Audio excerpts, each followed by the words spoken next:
Eduardo Pazuello esteve na CPI da Covid 2 dias como testemunha. Foram 2 dias bastante esclarecedores, se pode falar assim. Em relação aqui ao personagem, o general Pazuello mostrou-se um soldado fiel ao seu comandante, o presidente da República. Trabalhou ao longo de 2 suados dias para blindar o presidente, defendendo-o em todos os pontos sensíveis e tentando livrar o presidente de qualquer responsabilidade sobre os acontecimentos envolvendo o enfrentamento à Covid-19.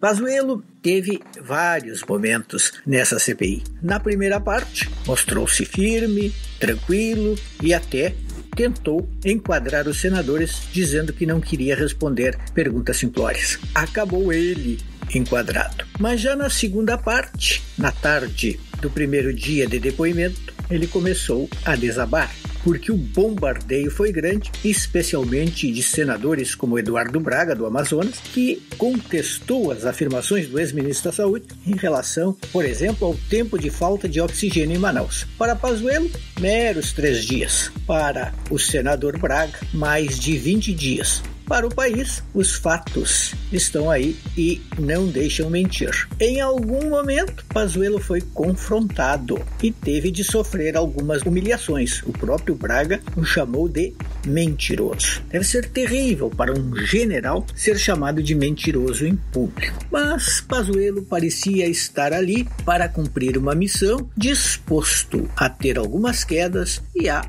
aceitar alguns percalços, até mesmo algumas humilhações. O que ele tentou mostrar sofria de um pequeno problema, o descompasso com a realidade. Os desmentidos começaram logo a aparecer. Houve um momento em que Pazuello atribuiu até ao TCU, ao Tribunal de Contas da União, uma impossibilidade que rapidamente foi desmentida.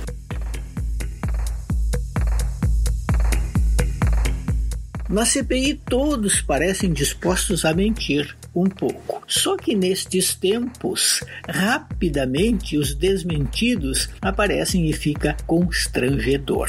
Alguns personagens têm marcado presença na CPI, como o senador Flávio Bolsonaro. Ele não faz parte dessa comissão, mas pode estar ali e sempre que necessário ele faz intervenções para ajudar aqueles que defendem o governo. Nem sempre essas intervenções são gentis ou, digamos assim, cordatas. Muitas vezes colocam fogo no circo, geram insultos e produzem embates num nível bastante secundário, para não usar outra expressão. Pazuello foi da relativa tranquilidade a momentos de estresse, chegou a ter um mal-estar. Em algum momento esse mal-estar foi até desmentido, mas hoje acabou realmente confirmado. A pressão, é claro, foi muito grande. O general estava apto a não falar, se não quisesse, por força de um habeas corpus obtido no Supremo Tribunal Federal, mas ele resolveu sim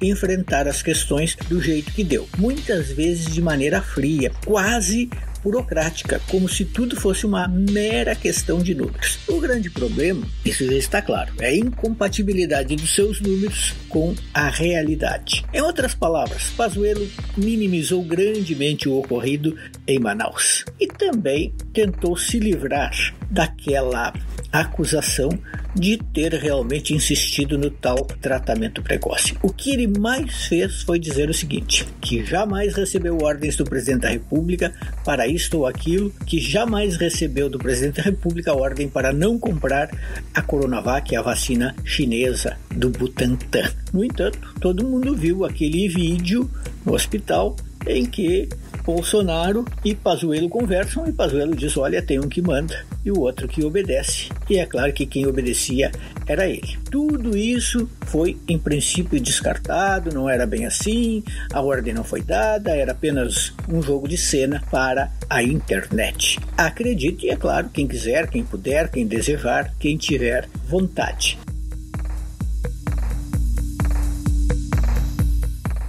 Pazuello teve seus 2 dias de holofotes. Tomou pressão, passou sufoco, sofreu, suou, gaguejou, respondeu como pôde. A CPI segue seu caminho. Se não derem nada, terá mostrado ao Brasil a cara do nosso país.